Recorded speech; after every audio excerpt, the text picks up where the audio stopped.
The massive screen in Earth's United Council chamber flickered to life, displaying a message that would change humanity's destiny forever. The room fell silent as strange symbols transformed into English text. It was humanity's first contact with the Galactic Empire. Captain James Walker stood at attention, his weathered face illuminated by the blue glow of the screen. As head of Earth's Defense Force Special Intelligence, he had spent 15 years preparing for this moment. But nothing could have prepared him for what the message contained. People of Earth, the message began. The Galactic Empire welcomes you into our grand federation of worlds. Your civilization has reached the threshold of interstellar awareness. Prepare for integration within 30 Earth days. The council chamber erupted in excitement. After centuries of wondering, humanity finally had proof they weren't alone. But Walker noticed something others missed. The message wasn't an invitation. It was an order. "Mr. President," Walker spoke up, his voice cutting through the chaos. "Something isn't right. This isn't a greeting. It's a demand." President Roberts nodded slowly. "Explain, Captain." Walker stepped forward, his boots echoing on the marble floor. "Our deep space monitoring stations picked up scattered transmissions 3 months ago. We couldn't decode them then. But now," he pressed a button on his tablet. The main screen split, showing hundreds of intercepted messages. "These are distress calls," Walker continued, "from other worlds, worlds that joined the Empire." The excitement in the room turned to unease as Walker played the decoded messages. Voices of alien species, translated to English, told stories of systematic exploitation. Worlds stripped of resources. Populations forced into labor, all under the banner of integration. "The Empire has done this to over 200 worlds," Walker explained. "Their pattern is consistent. First contact, peaceful integration. Then, once their ships are in orbit and their forces are on the ground, they reveal their true purpose." President Roberts leaned forward. "How long have you known this, Captain?" "We confirmed it yesterday. Our AI systems finally broke their encryption." Walker's face hardened. "Sir, they're not coming to welcome us. They're coming to take everything we have." The council chamber erupted again, this time in angry shouts and worried discussions. Walker waited patiently as President Roberts called for order. "What are our options?" the president asked. Walker allowed himself a small smile. "More than they think we have, sir. While they believe we're just reaching interstellar awareness, we've been preparing. Project SHIELD is ready." The president's eyes widened. Project SHIELD was Earth's best-kept secret, a planetary defense system that combined human innovation with recovered alien technology. "Show me," Roberts ordered. Walker activated another screen, displaying Earth's hidden defensive capabilities. The council watched in amazement as simulations showed layer upon layer of protective technologies that no one outside the project knew existed. "They expect to find a primitive world," Walker explained. "Instead, they'll find a fortress. We've reverse-engineered every piece of alien tech that's crashed here over the last century. We've built defenses they can't imagine." President Roberts stood, his decision made. "Call an emergency session. All world leaders. It's time humanity showed the galaxy that we won't be another conquered world." As the council members filed out, Walker remained behind, staring at the Empire's message. A junior officer approached him. "Sir, should we respond to their message?" the young officer asked. Walker nodded. "Send them 3 words. Entry. Forbidden. Period." The officer smiled. "They won't like that, sir." "No," Walker agreed. "They won't. But for the first time in their history, the Empire is about to learn what happens when they try to bully the wrong planet." As the message was sent, Walker knew humanity had just started the biggest fight in its history. But unlike hundreds of worlds before them, Earth was ready. The Empire thought they were dealing with a primitive civilization. They were about to discover just how wrong they were. In deep space, Earth's message raced toward the Empire's communication hub. For the first time in 10,000 years, a world had said no to the Empire. The warning shot had been fired. The battle for Earth's freedom was about to begin. In the largest meeting room of the United Nations building, world leaders gathered for what would become the most important summit in human history. The air was thick with tension as representatives from every nation took their seats. Captain Walker stood at the front of the room, next to a holographic display showing the Empire's activities across the galaxy. He had spent the last 24 hours preparing for this presentation, knowing humanity's future depended on it. "Ladies and gentlemen," Walker began, his voice firm and clear. "What you're about to see will change everything we know about our place in the galaxy." He pressed a button, and the hologram showed a star map filled with red dots. Each red dot represents a world conquered by the Empire. 237 planets, all once free, now stripped of their resources. The room fell silent as the implications sank in. President Roberts stood up. "Captain Walker, tell them what happens to these worlds after the Empire arrives." Walker nodded grimly. "Within 1 year of integration, each world loses control of its military. Within 2 years, their governments become puppet states. By year 3, the Empire begins mass resource extraction. They take everything: metals, minerals, water, even the atmosphere if they can use it." A Chinese delegate raised his hand. "But surely they can't do this to Earth. We have defenses." Walker smiled. This was the moment he'd been waiting for. "Actually, we have more than defenses. Admiral Thomas, if you would." Admiral Thomas Reed, a tall man with gray hair and sharp eyes, stepped forward. He activated another hologram, this one showing Earth surrounded by invisible layers of protection. "For the past 50 years, the Admiral explained, we've been secretly building the most advanced defensive system ever created. We call it Protocol Shield." He zoomed in on the hologram. "It combines our own technology with systems we've reverse-engineered from crashed alien ships." The room burst into surprised murmurs. The Russian president stood up. "You mean we've had alien technology all this time?" "Yes," Admiral Reed confirmed. "Every major nation has contributed to this project. Those UFO sightings, those mysterious military tests, all part of developing Protocol Shield. We now have technology that matches or exceeds the Empire's capabilities." Walker took over again. "We've detected their scout ships at the edge of our solar system. They're watching us, thinking we're helpless. But we can show them something no other world has ever shown them: real resistance." The hologram changed to show simulated battles. Earth's hidden defenses easily repelled the Empire's standard invasion tactics. The defensive shields could absorb their strongest weapons. Countermeasures could disable their ships. For the first time, the Empire would face an opponent who could fight back. President Roberts addressed the assembly. "We face a choice. We can submit, like hundreds of worlds before us, or we can take a stand, not just for Earth, but for every world the Empire has enslaved." The Japanese Prime Minister stood. "If we fight, we risk everything. If we lose, if we don't fight," Walker interrupted, "we lose everything anyway. We've seen what happens to worlds that surrender. At least this way, we choose our fate." For 3 hours, the debate raged. Leaders argued, questioned, and slowly came to understand the full scope of both the threat and their capabilities. Finally, President Roberts called for a vote. "All those in favor of rejecting the Empire's demand and activating Protocol Shield, raise your hands." One by one, hands went up. First a few, then dozens, then all of them. For the first time in human history, every nation on Earth agreed on something: they would not submit. Walker watched as the final count was recorded.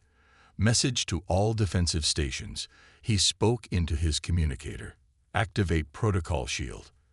Authorization code. Humanity stands." Around the Earth, hidden installations hummed to life. Invisible fields of energy surrounded the planet. Defense satellites emerged from their camouflaged positions. Monitoring stations activated their full sensor arrays. As the shield powered up, Admiral Reed approached Walker. They'll be here soon with their full fleet. They've never faced rejection before. Walker nodded, watching the shield's energy readings climb. Then let's give them a welcome they'll never forget. It's time the galaxy learned that humans don't bow to bullies. In the depths of space, the Empire's scout ships detected the sudden energy surge around Earth. For the first time in their long history of conquest, they faced a world that was not only saying no, but had the power to back it up. The real battle was about to begin. The massive Imperial ship appeared at the edge of Earth's solar system, its dark metal hull gleaming in the distant sunlight. At twice the size of Earth's largest aircraft carrier, it was designed to intimidate. 3 smaller ships flanked it, positioned in the traditional Imperial formation. In Earth's Defense Command Center, Captain Walker watched the ships approach on the main screen. Admiral Reed stood beside him, both men calm despite the tension in the room. "They're sending a transmission," announced the communications officer. "Put it through," ordered Admiral Reed. The screen flickered, revealing a tall figure in ornate silver armor. The Imperial envoy's face was humanoid but pale gray, with eyes that seemed to glow slightly. "This is High Envoy Malik of the Galactic Empire. Your response to our integration notice is unprecedented. This is Admiral Thomas Reed of Earth Defense Force. We stand by our response. Earth will not join your empire." The envoy's expression darkened. "Perhaps you don't understand your situation. No world refuses the empire. Your technology is primitive. Your defenses are negligible. Resistance would be unfortunate." Walker stepped forward. "Actually, High Envoy, we understand perfectly. We've seen what you did to the Centauri worlds, and the Proxima colonies, and 200 other worlds that trusted your peaceful integration." For the first time, surprise showed on the envoy's face. "Impossible. You couldn't know." "We know everything," Walker interrupted. "Every world you've stripped bare, every population you've enslaved. The Empire's game ends here." The envoy's facade of diplomacy vanished. "You dare? Very well. Let this be a lesson to other worlds who might consider defiance." He turned to someone off-screen. "Launch the probe attack. Show them the price of resistance." The transmission cut off. On the tactical display, dozens of small craft launched from the Imperial ships. "They're following their standard pattern," Walker noted. "Probing attacks to test our defenses before the main assault." Admiral Reed nodded. "Let's show them our first surprise. Activate outer shield layer." As the probe ships entered the upper atmosphere, they suddenly hit what seemed like an invisible wall. Several exploded on impact. Others spun out of control, their systems completely shut down by Earth's electromagnetic defenses. In space, the Imperial ships registered the complete failure of their probe attack. The main screen lit up again with the envoy's face, now showing clear anger. "What is this trickery? Your world shouldn't have this technology." Walker allowed himself a small smile. "You should have done better research, envoy. Earth isn't the primitive world you thought we were." The envoy snarled. "Enough. Main fleet, commence full assault pattern." The 3 escort ships moved forward, their weapons charging. Energy beams capable of cracking a planet's crust fired toward Earth. "Activate main defensive shield," ordered Admiral Reed calmly. The energy beams hit Earth's shield and did something they had never done before. They bounced back. 2 Imperial ships were hit by their own weapons, their shields failing under the unexpected return of their own firepower.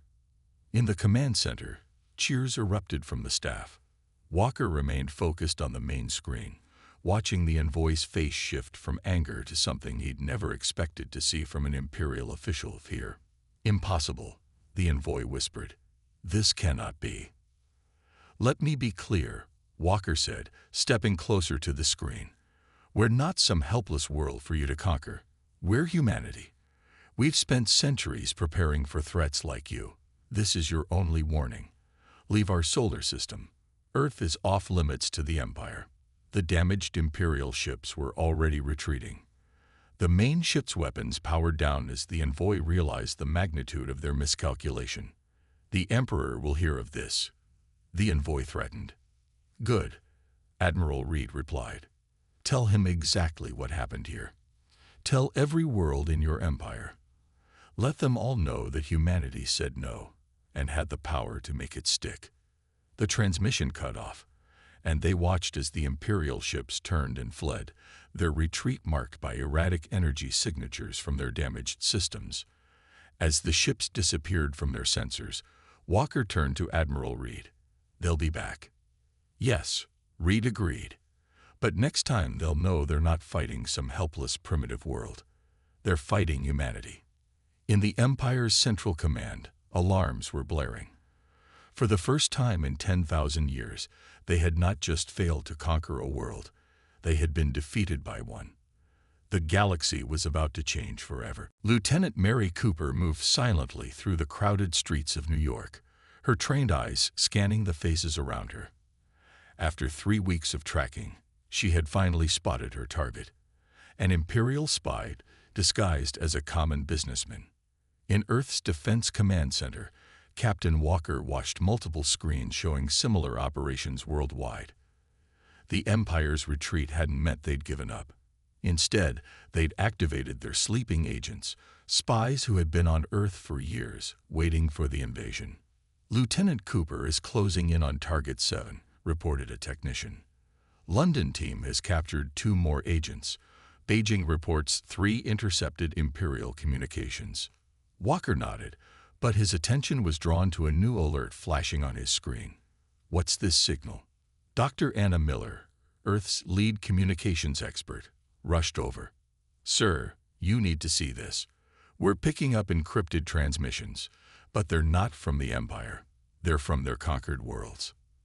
The main screen displayed a series of decoded messages. As they read them, Walker's eyes widened. "Resistance fighters," he said quietly. "From other worlds. They're reaching out to us." The first clear message appeared. "Earth Defense Force. This is the free world's resistance. Your victory over the Empire has given us hope.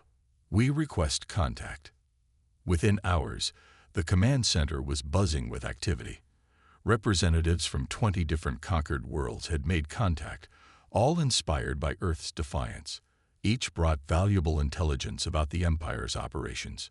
Lieutenant Cooper's voice came through the comm system. "Target secured, sir. You won't believe what we found in his files." An hour later, Cooper stood in the command center, presenting her findings. The captured spy's computer contained detailed maps of Imperial space, including rebellion hotspots and weaknesses in their control systems.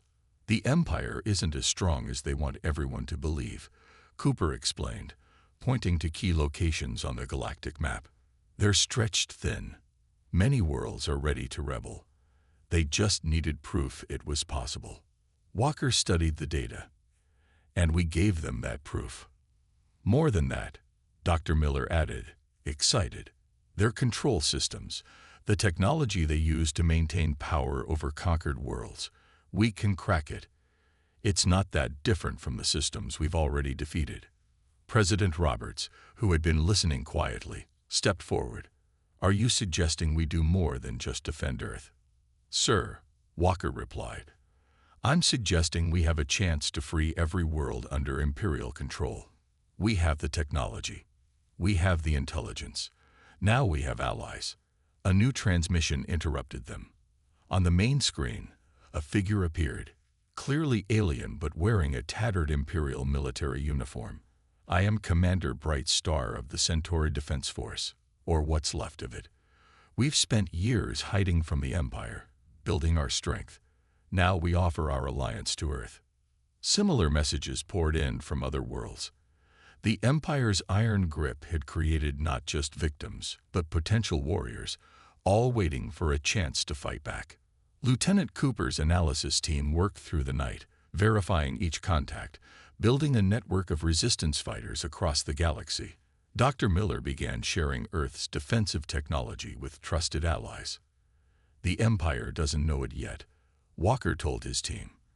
"But they've already lost. They built their power on fear and isolation, keeping each conquered world ignorant of the other's struggles. That ends today. In a secure underground facility, Cooper trained the first group of alien resistance fighters in Earth's defensive techniques. They learned quickly, eager to take these skills back to their home worlds. They thought Earth would be just another conquest, Cooper told her students.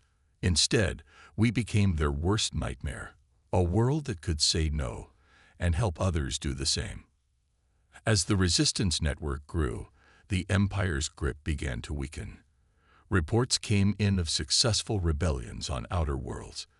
Imperial forces, used to dealing with scattered resistance, found themselves facing coordinated attacks using Earth's technology. Walker stood at the command center window, watching the sunrise. "Send a message to all resistance forces," he ordered. "Tell them Phase 1 is complete. The underground is established." In the depths of space, thousands of resistance fighters received the message. For the first time in centuries, the galaxy's oppressed peoples had real hope. The Empire had wanted to conquer Earth. Instead, they had created the seed of their own destruction. The revolution was about to begin. The Emperor's throne room shook as another explosion rocked the Imperial capital. On the massive display screen, red dots flashed across the galaxy map, each one representing another world in open rebellion. Impossible. The Emperor roared, his gray face twisted in rage. How were they coordinating these attacks? Back on Earth, Captain Walker watched the same galaxy map with satisfaction. The command center hummed with activity as reports flooded in from across the stars. Lieutenant Cooper stood at his side, coordinating the resistance forces. Alpha Group has taken control of the Imperial shipyards in the Centauri system, Cooper reported. Beta Group has freed 3 mining worlds in the Orient sector. The Empire's forces are scattered. Walker nodded. And now comes their biggest mistake. Right on cue, the sensors lit up. The Empire had launched its full armada toward Earth. Over 1,000 warships, the largest fleet ever assembled. They took the bait, Admiral Reed said, entering the command center. They think if they can crush Earth, the revolution will die. Walker activated the global communication system. All defense stations. This is Captain Walker. The Empire's main fleet approaches. Initiate Operation Thunderbolt. Around the world, hidden installations powered up. Dr. Miller's voice came over the comm. Power readings at maximum. New defense grid is ready. The Imperial fleet emerged from hyperspace, filling Earth's skies with their massive ships. Their weapons charged, ready to destroy the planet that had dared to challenge their power. The Emperor himself appeared on the main screen. "You have caused enough trouble, humans. Your defiance ends today." Walker stepped forward. "Actually, Your Highness, today the galaxy learns what happens when you push humanity too far." He pressed a button, and Earth's new defense grid activated. A wave of energy pulsed outward from the planet. As it touched each Imperial ship, their systems shut down. The mighty armada hung powerless in space. "What is this?" the Emperor demanded, panic creeping into his voice. "We call it the shutdown wave," Walker explained. "While you were gathering your fleet, we were studying your technology. Everything you build has a fatal flaw, and now we know how to exploit it." Across the galaxy, resistance forces armed with Earth's technology launched coordinated attacks. Imperial control centers fell. Defensive systems failed. Centuries of oppression began to crumble. Lieutenant Cooper's voice rang out. "Reports coming in. The Centauri worlds are free. The Orion sector has overthrown their Imperial governors. The Andromeda colonies have declared independence." The Emperor watched helplessly as his empire collapsed. This cannot be happening." "It's over," Walker stated firmly. "Your ships are disabled. Your conquered worlds are rising up. The Empire ends today." On dozens of worlds, people celebrated in the streets. Alien races that had lived under Imperial rule for generations tasted freedom for the first time. Earth's defense technology spread rapidly. ensuring no world could be easily conquered again. Admiral Reed approached Walker with a new report. "Sir, the Imperial Palace has fallen. The Emperor has surrendered." The command center erupted in cheers, but Walker raised his hand for silence. "We're not finished. Lieutenant Cooper, send the signal." Cooper nodded, transmitting a message to all resistance forces. Phase 3 complete. Begin Operation New Dawn. Across the stars, freed worlds began establishing a new order. Not an empire built on fear and control, but an alliance founded on mutual respect and protection. The Emperor, now under guard, watched in disbelief. How? How did one primitive world destroy everything we built? Walker smiled. "Because you made a simple mistake. You thought humans would react like every other world you conquered, with fear and submission. Instead, you found out what happens when you threaten a species that spent its entire history preparing for threats like you." Earth's ships now moved among the disabled Imperial fleet, helping resistance forces secure the vessels. The age of the Empire was over. In cities across 1,000 worlds, people looked up at their skies and saw something new. Not the oppressive presence of Imperial ships, but the open promise of freedom. "Send a message to all worlds," Walker commanded. "The revolution is complete. The galaxy is free." As celebrations erupted across the stars, humanity had proven something remarkable. Sometimes the most powerful act in the universe is simply saying no. The Empire had wanted to add Earth to its collection of conquered worlds. Instead, they had awakened a force that would reshape the galaxy forever. The great hall of the former Imperial Palace buzzed with activity as representatives from hundreds of freed worlds gathered. Earth's delegation, led by Captain Walker and Lieutenant Cooper, sat at the center, surrounded by grateful allies from across the galaxy. 3 months had passed since the Empire's fall. While the main threat was gone, much work remained. Walker watched as Dr. Miller presented her latest breakthrough on the main screen. The Empire's control wasn't just military, Dr. Miller explained, pointing to complex diagrams. They built hidden control systems into every piece of technology they gave to conquered worlds. But we found a way to break these systems completely. The alien representatives leaned forward, their various forms showing universal signs of hope. Commander Bright Star of the Centauri forces spoke first. "You mean we can finally use our own technology without Imperial oversight?" "Better than that," Miller smiled. "We can help you build new technology. Free technology." Lieutenant Cooper stepped up to share the security reports. "We've located 32 Imperial holdout bases across the galaxy. With your help, we can liberate them all within the next month." A holographic map showed the remaining Imperial strongholds in red. As Cooper spoke, Allied fleets were already moving into position around these bases. Earth's ships led each fleet, carrying the technology that had brought down an empire. "The Imperial commanders at these bases have 2 choices," Cooper continued. "Surrender and face fair trials, or try to fight and face Earth's defense systems. Most are choosing to surrender." In orbit above the former Imperial capital, Admiral Reed coordinated the liberation fleets from Earth's new flagship. The massive ship, named Freedom, represented humanity's first purpose-built interstellar vessel. "Liberation Fleet 7 reports another peaceful surrender," his communications officer announced. "Base commander says he'd rather face justice than Earth's shutdown wave." Back in the Great Hall, Walker addressed the gathered representatives. "The Empire kept you divided and weak. They made each world think they were alone in their suffering. But look around this room. You were never alone. And now you're free." An alien delegate from the mining world stood up. Her crystalline form sparkled as she spoke. "Earth didn't just give us freedom. You gave us hope. You showed us how to fight back. And now we'll show you how to stay free," Walker replied. He activated a holographic display showing new defensive systems being installed across liberated worlds.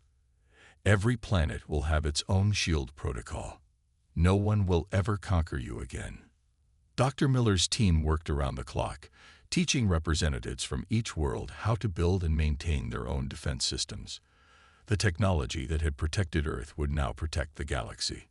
In a secure chamber beneath the palace, Lieutenant Cooper interrogated captured Imperial officials. Each interview revealed more about how the Empire had maintained its grip for so long. They didn't just rely on weapons, she reported to Walker later. They used fear, lies, and hidden technology. They made every world think resistance was impossible. Until Earth proved it wasn't, Walker added. News spread across the stars of how completely Earth had outmaneuvered the Empire.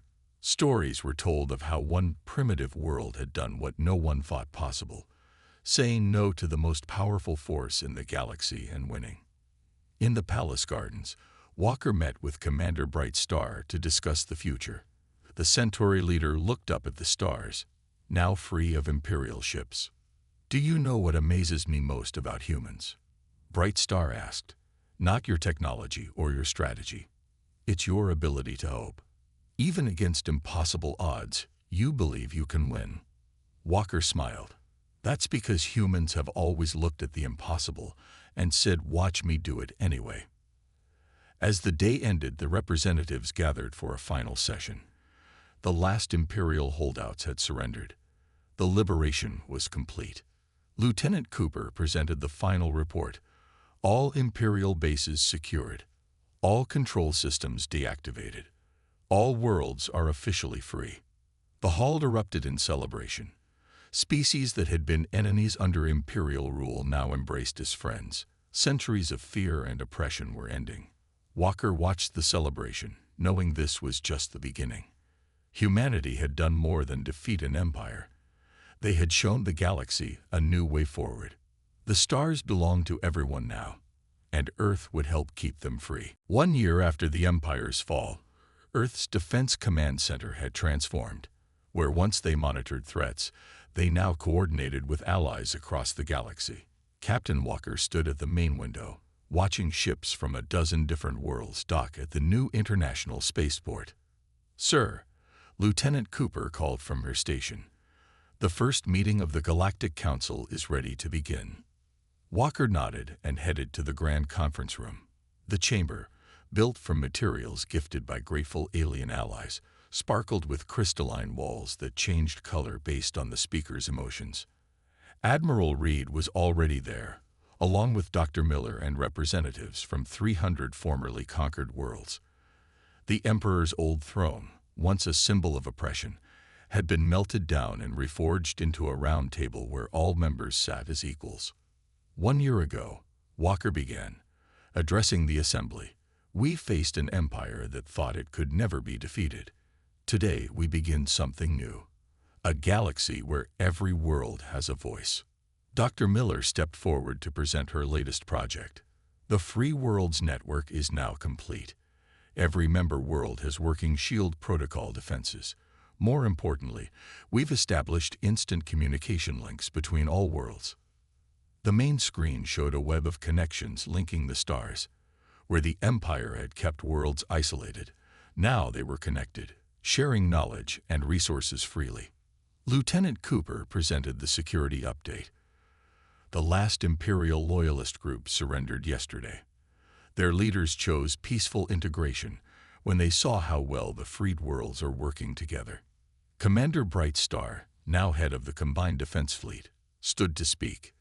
"What Earth taught us goes beyond technology. You showed us that true strength comes from unity and cooperation, not fear and control."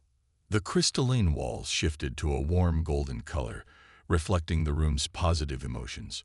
Walker watched as former enemies discussed trade agreements and cultural exchanges. Species that had been forced to compete for Imperial favor now worked together for common goals. The Empire ruled for 10,000 years, a delegate from the mining worlds noted. "It took Earth just 1 year to help us build something better." Admiral Reed pulled up a star chart showing new trade routes and exploration missions. "We're not just rebuilding, we're discovering. There are whole regions of space the Empire declared off-limits. Now we can explore them together." In orbit above Earth, the new Galactic Defense Fleet conducted training exercises. Ships from every member world learned to work together, protecting space lanes that had once been controlled by Imperial forces. Dr. Miller's team had set up academies on multiple worlds, teaching the principles behind Earth's defensive technology. Knowledge should be shared, she told her students from across the galaxy. That's what makes us stronger than the Empire ever was. Back in the council chamber, Walker activated the final protocol, officially establishing the new Galactic Alliance. Let the record show that on this day, we create not an empire of force, but a fellowship of equals. The vote was unanimous. Cheers erupted across 1,000 worlds as the news spread through the instantaneous communication network. The new era had officially begun. Lieutenant Cooper approached Walker with a message. "Sir, we're receiving requests from worlds beyond former Imperial space. They want to join the Alliance." Walker smiled. The Empire spent millennia taking freedom away.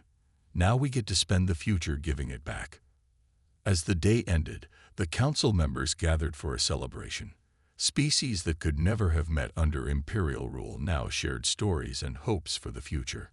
The crystalline walls pulsed with colors of joy and unity. "You know what the Empire never understood about humans?" Commander Brightstar asked Walker as they watched the celebrations. "You don't just want to survive, you want everyone to thrive." Walker looked out at the stars, not as distant points of light, but as homes of friends and allies. "That's because we learned long ago that the best way to ensure your own freedom is to ensure everyone's freedom." Across the galaxy, the story was told of how Earth had changed everything. Not just by saying no to an empire, but by showing the galaxy a better way forward. The Empire had wanted to add Earth to its collection of conquered worlds. Instead, Earth had given the galaxy back its freedom, hope, and future. And that was just the beginning.